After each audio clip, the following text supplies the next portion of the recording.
अस्सलाम वालेकुम dear student, welcome to my YouTube channel MK bright chemistry. Student, आज हम लोग देखेंगे सॉलिड को क्लासिफाई किया जाता है चार एग्जाम के अंदर। एक होते हैं आयनिक सॉलिड, एक होते हैं कोवलेंट सॉलिड, मॉलिक्यूलर सॉलिड और मेटालिक सॉलिड। ये सब के सब सॉलिड है, यानी कि हमने पढ़ा था कि सॉलिड, लिक्विड और गैसेस, इनमें मेन फ़र्क यही होता है कि जो सॉलिड होता है, सॉलिड के मॉलिक्यूल के दरमियान फोर्स ऑफ अट्रैक्शन लिक्विड और गैस इनकी निस्बत ज़्यादा होती है और वेरी लेस स्पेसिस होती है। ये सारे के सारे सॉलिड है, यानी कि इनके मॉलिक्यूल के अंदर फोर्स ऑफ अट्रैक्शन बहुत ज़्यादा है। ठीक है, अब आयनिक सॉलिड कौन से सॉलिड है? ऐसे सॉलिड जिनमें यानी कि आयनिक बांड पाया जाता है, ये फ़र्ज़ कर लें। जो कोवलेंट सॉलिड होते हैं, कोवलेंट सॉलिड में जो मॉलिक्यूल्स होते हैं उन मॉलिक्यूल के दरमियान कोवलेंट बांड क्रिएट हुआ होता है। ठीक है, या जो एटम्स पाए जाते हैं कोवलेंट सॉलिड के अंदर, यानी कि ऐसी एटम जो कोवलेंट सॉलिड बनाती है, उन कोवलेंट एटम के दरमियान कोवलेंट बांड पाया जाता है, इसलिए उसे कहते हैं कोवलेंट सॉलिड। अब ऐसे एटम या मॉलिक्यूल जो भी एक सॉलिड बनाते हैं, ठीक है, और उस सॉलिड में जो बांड पाए जाते हैं, यानी कि अगर तो पोलर मॉलिक्यूल्स हैं उनके अंदर भी एक अट्रैक्शन पाई जाती है, ठीक है, और वो सॉलिड बना रहे हैं, वो मॉलिक्यूलर सॉलिड की इकसाम है। अगर ऐसे मॉलिक्यूल्स जो यानी कि नॉन पोलर मॉलिक्यूल हैं और उन नॉन पोलर मॉलिक्यूल को अंदर अट्रैक्शन पाई जाती है और वो एक सॉलिड बना रही है, ठीक है, जिस तरह हमारे पास आयोडीन है। ठीक है, आयोडीन बेसिकली क्या है? नॉन पोलर मॉलिक्यूल है, लेकिन वो सॉलिड है। अब ये किस कैटेगरी में आते हैं? मॉलिक्यूलर सॉलिड के अंदर। ठीक है, पोलर और नॉन पोलर मॉलिक्यूल जिनमें जो सॉलिड बनाते हैं वो मॉलिक्यूलर सॉलिड में आते हैं। अब ऐसे एटम जिनके दरमियान मेटालिक बांड पाया जाता है वो सॉलिड कहलाते हैं मेटालिक सॉलिड। इन सब सॉलिड के ऊपर कंप्लीट डिटेल के अंदर हम लोग स्टडी करेंगे, लेकिन आज जिस टॉपिक के ऊपर डिस्कशन करेंगे वो है हमारे पास आयनिक सॉलिड। अब आयनिक सॉलिड कौन से सॉलिड होते हैं? The crystalline solid in which positive and negative ion are held together by a strong electrostatic force of attraction is known as ionic solid।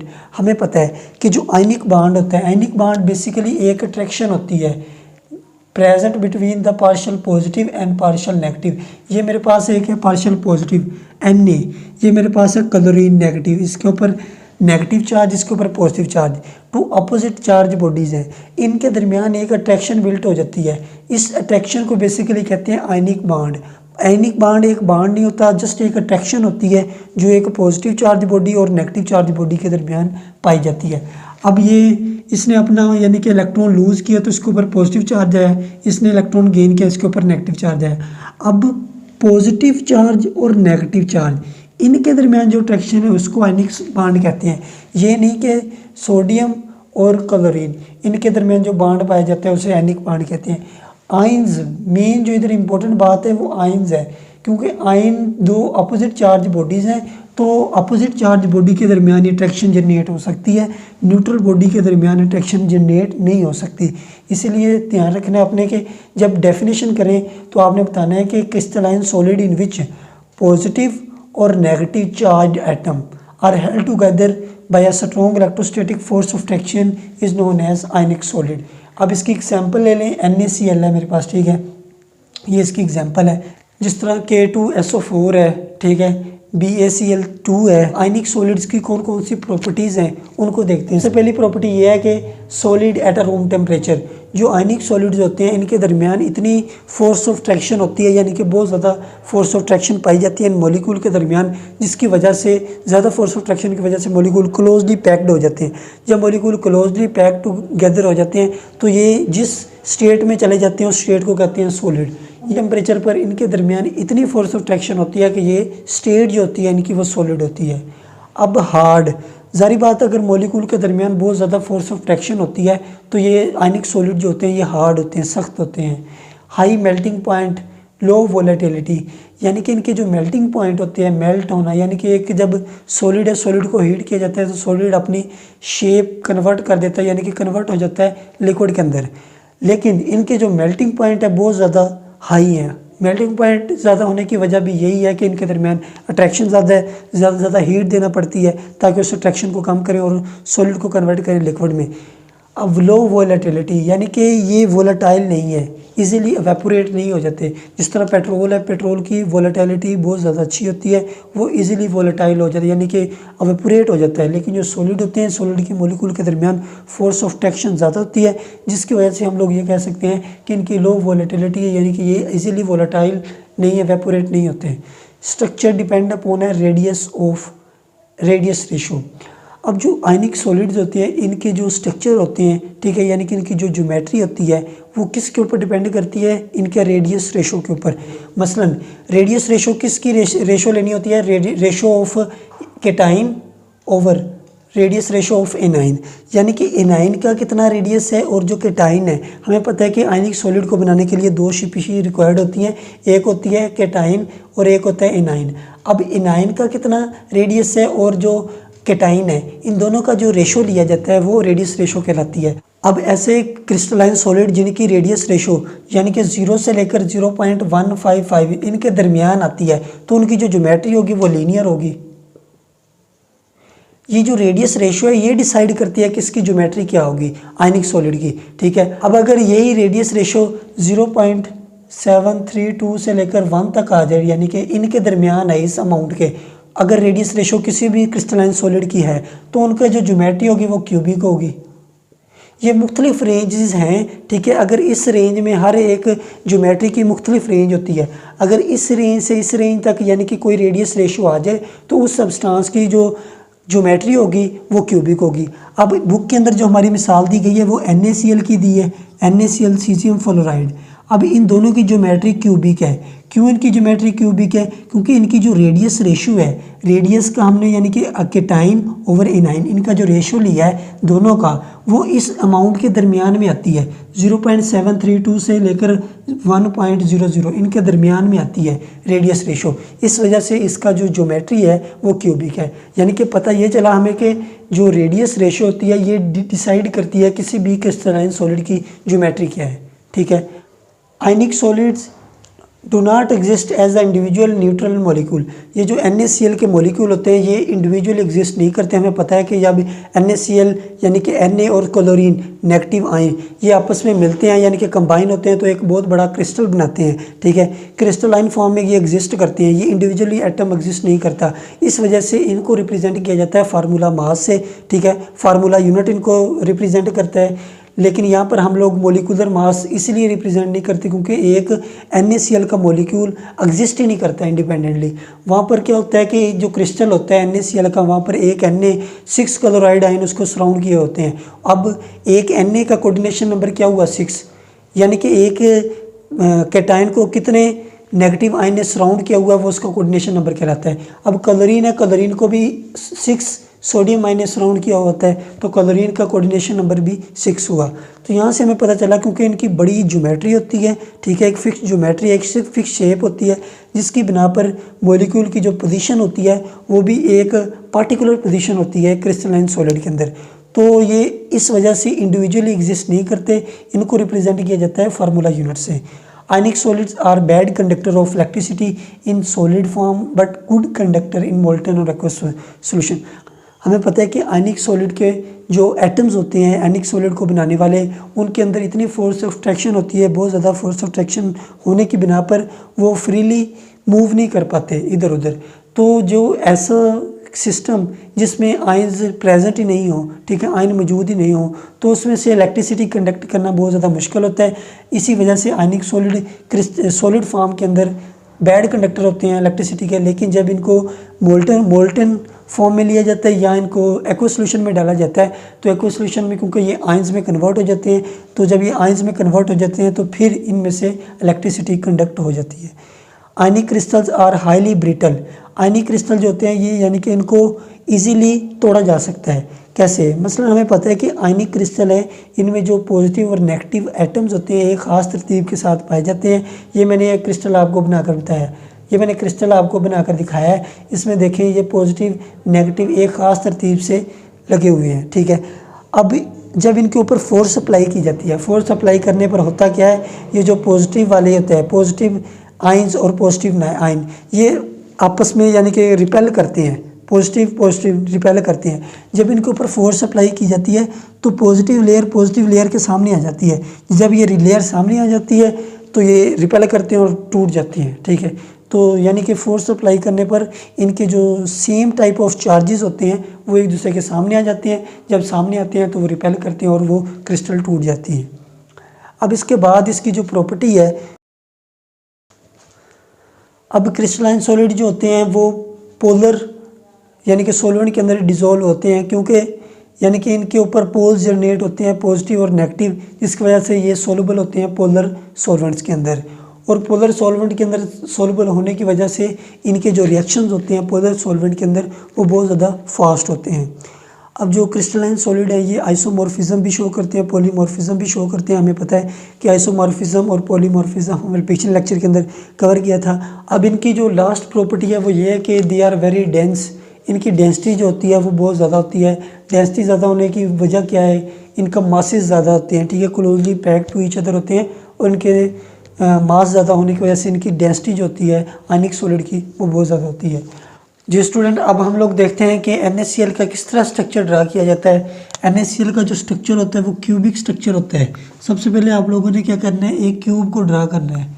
Cube draw करने के बाद फिर मैं आपको बताता हूँ कि किस तरह हमने यानी कि उसके अंदर सोडियम और क्लोराइड आयन इनको किस तरह लगाना है।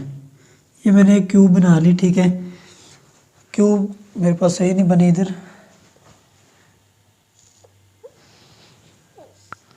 ठीक है। ये मैंने एक क्यूब ड्रा कर ली है।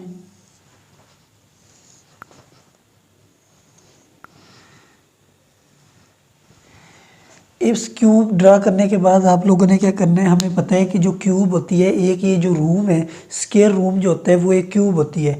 एक क्यूब के कितने कॉर्नर होते हैं, 8 कॉर्नर होते हैं, ठीक है। ये एक रूम जो है, जिस रूम में मैं खड़ा हूँ, ये एक स्क्वायर रूम है। इसको मैं एक क्यूब तस्वर कर सकता हूँ। क्यों, इसकी 6 फेसेस हैं, 1 2 3 4 ऊपर और नीचे 6 फेसेस हैं। और इसके अगर मैं कॉर्नर देखूं, 4 ऊपर वाले कॉर्नर है, 4 नीचे वाले कॉर्नर है। जिस रूम में आप बैठे हैं आप उसी को क्यूब तस्वर कर लें, ठीक है। अब आपने क्या करना है, 8 के 8 कॉर्नर जो एक क्यूब के हैं उस क्यूब के 8 कॉर्नर के ऊपर क्लोराइड आयन को लगा देना है। क्लोराइड आयन को मैं ब्लू कलर से रिप्रेजेंट करूँगा। ये मैंने इधर क्लोराइड आयन लगा दिया। 2 3 4 5 6 7 और 8 मैंने क्लोराइड आयन लगा दिए। किसके ऊपर, कॉर्नर के ऊपर, ठीक है। सब के ऊपर मैंने क्लोराइड आयन लगा दिए। अब मैंने क्या करना है, मुझे पता है कि एक क्यूब के 6 फेसेस होते हैं। अब हर फेस के सेंटर में आपने क्या करना है, क्लोराइड आयन को लगाना है। ये वाला एक फेस है मेरे पास, ठीक है। एक ये वाला फेस है, एक ये वाला है, एक ये वाला है, और एक ऊपर वाला एक नीचे वाला। यहाँ पर ऊपर वाला और नीचे वाला नहीं बन रहा, ठीक है। जिस तरह एक रूम है ना, रूम के 1 2 3 4 फेस हो गए, एक ऊपर वाला एक नीचे वाला, टोटल 6 फेसेस हैं एक क्यूब के। अब हर फेस के सेंटर में आपने क्या करना है, क्लोराइड आयन को लगा देना है। अब मैं फेसेस के सेंटर में लगाने से पहले आप लोगों को बताता चलूँ कि जो सोडियम आयन है आपने वो किधर लगाना है। सोडियम आयन लगाना है आपने एज के सेंटर में। एज कहते हैं बेसिकली 2 कॉर्नर के दरमियान को एज कहती हैं, ये वाला कॉर्नर, ये वाला कॉर्नर। अब इसके दरमियान को क्या कहते हैं, एज कहते हैं। एक रूम है, एक क्यूब है, एक क्यूब के अंदर कितने एज होते हैं, आप अपने रूम में जिसमें बैठे हैं आप उसी में काउंट कर सकते हैं कि कितने एज है। एज यानी कि 2 कॉर्नर के दरमियान। अब जिस रूम में मैं खड़ा हूँ यानी कि इसमें देखते हैं कि ऊपर वाला कॉर्नर और इधर वाला जो कॉर्नर है इनके दरमियान एक एज हो गया। इसी तरह नीचे आ जाएं, 2 एज हो गए, 3 4 5 6 7 8 एज हो गए, ठीक है। बाकी एज कौन से हैं, ये ऊपर वाला कॉर्नर जो है नीचे वाला कॉर्नर है, ठीक है। इनके दरमियान एक एज है, एक इधर वाला कॉर्नर एक नीचे वाला कॉर्नर, इनके दरमियान एज है, ठीक है। एक ये वाला कॉर्नर एक ये वाला कॉर्नर, इनमें एक एज हो गया। यानी कि बताने का मतलब ये है कि टोटल हमारे पास 12 एज होंगे एक क्यूब के अंदर, ठीक है। हर एज के सेंटर में एक सोडियम आयन हमने लगाना है, ठीक है। और एक जो सोडियम आयन होगा वो हम लोगों ने क्यूब के बिल्कुल सेंटर के अंदर लगाना है। अब मैं सबसे पहले इनके फेस बनाता हूँ। फेस के सेंटर में क्या लगाते हैं हम लोग, फेस के सेंटर में क्लोराइड आयन उसको लगाते हैं। ये मेरे पास एक फेस है, ठीक है। इसका मैं सेंटर ड्रा करता हूँ। ये मैंने एक सेंटर ड्रा कर लिया इस फेस का। अब इसी तरह ये वाला मेरे पास एक फेस है, इसका मैं सेंटर ड्रा करता हूँ।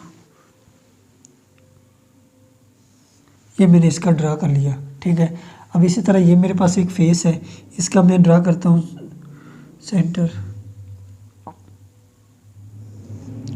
ये इसका ड्रा हो गया, ठीक है। अब इसी तरह ये वाला भी एक मेरे पास फेस है, इसका मैं सेंटर ड्रा करता हूँ, ठीक है।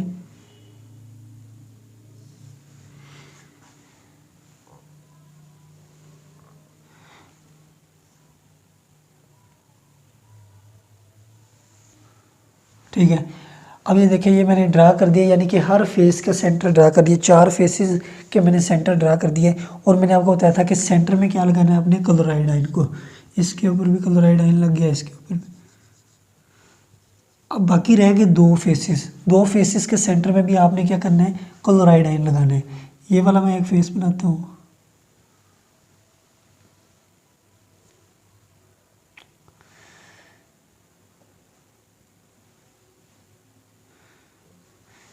इसको मैं लगाऊंगा ऊपर वाले एंड के साथ, ठीक है। ये वाला एक फेस हो गया। अब इसी तरह एक ये वाला फेस है मेरे पास, ठीक है। अब ये इसके सेंटर में लगाना है, ये वाला इधर एक क्लोराइड आयन लगा दिया, और ये वाला जो दूसरा नीचे वाला फेस है, इसके सेंटर में एक क्लोराइड आयन लगा दिया। अब क्लोराइड आयन को जहाँ पर लगाना था वो मैंने लगा दिया, यानी कि 6 फेसेस के सेंटर में, और मैंने कॉर्नर के ऊपर, पूरी क्यूब के 8 कॉर्नर है, 8 के 8 कॉर्नर के ऊपर मैंने क्लोराइड आयन को लगा दिया। अब बारी आती है सोडियम आयन की, उसको किधर लगाना है, वो मैंने आपको बताया कि एज के सेंटर में लगाना है। टोटल मेरे पास 12 एजेस हैं, ठीक है। अब हर एज के सेंटर में मैं लगाता हूँ। ये वाला एक नीचे वाला एज हो गया मेरे पास, इसके सेंटर में मैंने सोडियम आयन लगा दिया। अब ये वाला मेरे पास एक एज है, इधर लगा दिया। ये वाला एक एज है, इधर लगा दिया मैंने। ये वाला एक एज है, इधर मैंने लगा दिया। ये वाला एज है, और ये वाला एक एज है, इधर लगा दिया। अब ये भी एक एज है, इसके सेंटर में लगा दिया मैंने। ऊपर मैं चला जाता हूँ। अब ये देखिए टोटल कितने सोडियम आयन को मैंने लगा दिया, 1 2 3 4 5 6 7 8 9 और ये 10, यानी कि टोटल 10 सोडियम आयन को मैंने लगा दिया है।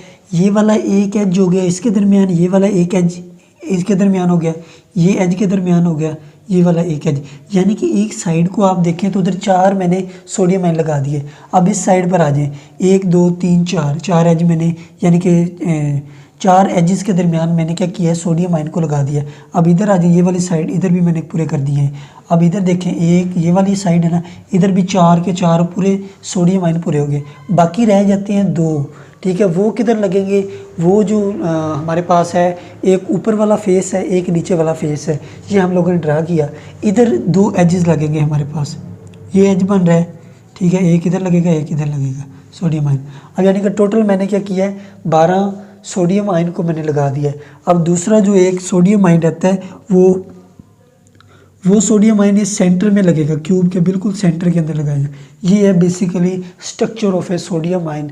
ये है बेसिकली NaCl का स्ट्रक्चर। इसको किस तरह ड्रा करना मैंने आपको बता दिया है कि जो कॉर्नर होते हैं क्यूब के, उधर आप लोगों ने क्लोराइड आयन को लगाना है। उसके बाद जो फेसेस होती हैं, फेसेस के सेंटर में, बाकी जो बचा है सोडियम आयन, उसको एक सोडियम आयन लगेगा बिल्कुल सेंटर में क्यूब के, बाकी जो होगा एज के सेंटर में लगाना है हमने सोडियम आयन को, ठीक है। अब देखते हैं कि एक यूनिट सेल, ये तो था बेसिकली एक यूनिट सेल, एक यूनिट सेल को बनाने में कितने क्लोराइड आयन और कितने सोडियम आयन यूज़ होते हैं, ठीक है। एक यूनिट सेल को बनाने में हमें पता है कि यूनिट सेल एक छोटा सा पार्ट होता है क्रिस्टल सिस्टम का, पूरे के पूरी NaCl का ये मैंने एक छोटा सा पार्ट बनाया है। अब अगर हम लोग स्टडी कर लें कि एक यूनिट सेल के अंदर कितने क्लोराइड आयन और कितने सोडियम आयन प्रेजेंट है या कितने यूज़ होते हैं, तो हम लोग ईजिली डिटरमाइन कर लेंगे कि हमारा एक जो क्रिस्टलाइन सिस्टम है उसके अंदर कितने सोडियम आयन होते हैं और कितने क्लोराइड आयन होते हैं, ठीक है। अब देखते हैं एक जो NaCl है, ठीक है, यूनिट सेल जो है, अब इसकी कॉर्नर के ऊपर क्या मौजूद है, कॉर्नर पर क्या मौजूद है, क्लोराइड आयन। अब मुझे पता है कि ये समझ लो मैं एक रूम को फ़र्ज कर लेता हूँ, यूनिट सेल है। अब एक कॉर्नर के ऊपर मुझे पता है कि क्लोराइड आयन पड़ा हुआ है, ठीक है। अब ये जो क्लोराइड आयन कॉर्नर के ऊपर पड़ा है, ये अपने आप को कितने यूनिट सेल्स के साथ शेयर कर सकता है। मसलन ये रूम है एक, ठीक है, इसके बिल्कुल साथ एक रूम मैं लगा देता हूँ, यानी कि एक यूनिट सेल लगा देता हूँ। पॉसिबिलिटी है कि उधर भी क्रिस्टलाइन सिस्टम जब बनता है तो एक यूनिट सेल है, इसके साथ एक यूनिट सेल अटैच होगा, ठीक है। लगा दिया इस रूम के साथ, मसलन आपने एक रूम और लगा दिया, यानी कि अब 2 रूम हो गए एक साथ। अब 2 रूमों के बिल्कुल सामने आपने 2 रूम और लगा दिए, एक उस साइड पर एक इस साइड पर। यानी कि एक जो कॉर्नर के ऊपर हमारा क्लोराइड आयन था वो इस वक्त 4 यूनिट सेल 4 रूम के अंदर शेयर हो गया है, ठीक है। अब इसी तरह करें कि एक और पॉसिबिलिटी हो सकती है कि इस चारों के ऊपर 4 अगर और रूम बना दिए जाएं तो ये जो कॉर्नर वाला क्लोराइड आयन है ये मज़ीद 8 यूनिट सेल या 8 रूम के अंदर शेयर हो जाएगा, ठीक है। तो पॉसिबिलिटी कितनी होती है एक क्लोराइड आयन की, ये यानी कि 1/8वां हिस्सा एक यूनिट सेल में 1/8वां हिस्सा क्लोराइड आयन का प्रेजेंट है एक कॉर्नर के ऊपर। अब इसके टोटल कॉर्नर हमें पता है कि 8 कॉर्नर होते हैं यूनिट सेल के अंदर, ठीक है। अगर 8 यूनिट सेल होते हैं तो हर कॉर्नर के ऊपर 1/8वां हिस्सा क्लोराइड आयन का प्रेजेंट होता है। तो एक यूनिट सेल में कितने क्लोराइड आयन होंगे उनको देख लेते हैं अभी। यानी कि एक यूनिट सेल में सिर्फ एक क्लोराइड आयन इस्तेमाल होता है, ठीक है। एक यूनिट सेल को बनाने में कॉर्नर के ऊपर सिर्फ एक क्लोराइड आयन यूटिलाइज होता है। अब हम लोग कैलकुलेट करते हैं कि जो फेसिस के सेंटर में क्लोराइड आयन प्रेजेंट है एक यूनिट सेल में कितने क्लोराइड आयन इस्तेमाल होते हैं। अब फ़र्ज़ कर लें कि ये जो फेसिस हैं, मसलन एक रूम को फ़र्ज़ कर लें, हर रूम में यानी कि 6 साइडें होती हैं, 2 ऊपर वाली नीचे वाली 2 होगी, बाकी 4 जो साइडें होती हैं। अब साइड के सेंटर में प्रेजेंट है क्लोराइड आयन।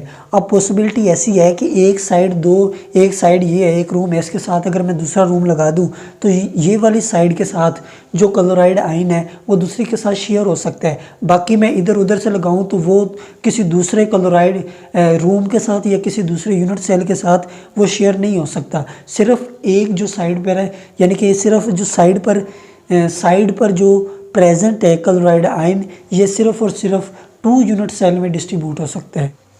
तो अब हम लोग देखते हैं कि 1/2 हिस्सा प्रेजेंट है एक साइड के ऊपर क्लोराइड आयन का, 1/2 हिस्सा प्रेजेंट है एक साइड पर क्लोराइड आयन का, ठीक है। क्योंकि हमें पता है कि 1/2 दूसरे जो रूम हमने साथ लगाया या दूसरा यूनिट सेल लगाया उसमें चला गया है। तो अब 6 साइड्स हैं, 1/2 अगर हर साइड पर प्रेजेंट है तो उसको जमा करते हैं तो हमारे पास आता है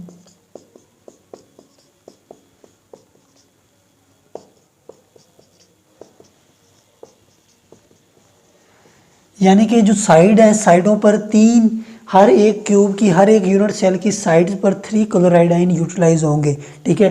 तो टोटल हमें पता चल गया कि क्लोराइड आयन एक यूनिट सेल में कितने हो सकते हैं, 4 क्लोराइड आयन होते हैं एक यूनिट सेल को बनाने में, ठीक है। अब इसी तरह हम लोग कैलकुलेट कर सकते हैं कि जो हमने लगाए हैं, एक तो सोडियम आयन प्रेजेंट है, हमें पता है कि सेंटर में प्रेजेंट है, ये ग्रीन कलर का मैंने शो किया है, एक सेंटर में प्रेजेंट है सोडियम आयन। बाकी हम लोग देखते हैं कि जो एजिस पर प्रेजेंट है, ये एज पर प्रेजेंट है, ठीक है। अब जो एज पर प्रेजेंट है ये मज़ीद कितने यूनिट सेल में अपने आप को डिस्ट्रीब्यूट कर सकते हैं। अब मसलन फ़र्ज़ कर लें, जब आप रूम को तसव्वुर करेंगे तो आपको इसकी समझ आएगी। अब फ़र्ज़ कर लें कि ये जो एक कॉर्नर है ये वाला कॉर्नर है, ठीक है। इसके सेंटर में यानी कि ये एज हुआ, एज में हमारा प्रेजेंट है एक सोडियम आयन प्रेजेंट है। अब इस रूम के साथ अगर मैं दूसरा रूम लगा दूं, यानी कि इस यूनिट सेल के साथ दूसरा यूनिट सेल लगा लूं तो उसमें भी ये शेयर हो जाएगा। अब इसी तरह इस यूनिट सेल के ऊपर एक रूम और जो मैंने साथ एक रूम लगाया उसके ऊपर एक रूम, तो यानी कि ये जो एज पर प्रेजेंट है एक सोडियम आयन, ये मज़ीद 4 यूनिट सेल में डिस्ट्रीब्यूट हो सकता है। जो क्रिस्टलाइन सिस्टम बनता है तो उसमें ये तरतीब किस तरह पाई जा सकती है, यानी कि 4 के अंदर ये हमारा सोडियम आयन डिस्ट्रीब्यूट हो सकता है। तो हम लोग अगर इधर देखें अब अगर इधर देखें 1/4वां हिस्सा प्रेजेंट है इधर, ठीक है, 1/4। अब टोटल कितने हैं, 12, ठीक है। 12 हमारे सोडियम आयन प्रेजेंट है 12 एजेस पर। अब 1/4 को अगर 12 बार जमा करें तो हमारे पास क्या आता है, यानी कि 3 आ रहा है कि जो एजेस पर सोडियम आयन प्रेजेंट हैं एक यूनिट सेल में 3 सोडियम आयन यूटिलाइज होंगे और एक जो है वो प्रेजेंट है हमारे पास सेंटर में। तो टोटल यानी कि 4 सोडियम आयन्स प्रेजेंट है एक यूनिट सेल को बनाने में। अब अगर 4 यानी कि सोडियम आयन है, 4 क्लोराइड आयन है एक यूनिट सेल को बनाने में, तो हम लोग ये कह सकते हैं कि एक यूनिट सेल को बनाने में 4 formula units are used of sodium NaCl of sodium chloride.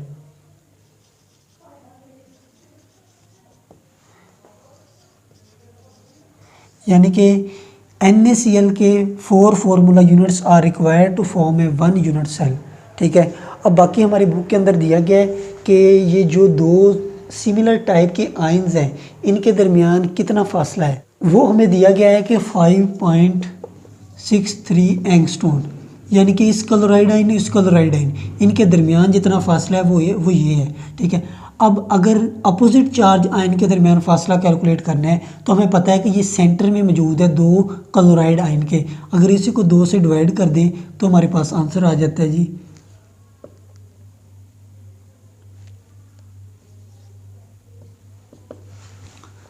2.81 angstrom. ठीक है, यानी कि ये दो अपोजिट चार्ज, ये दो अपोजिट आयन के दरमियान जितना फासला है वो ये है।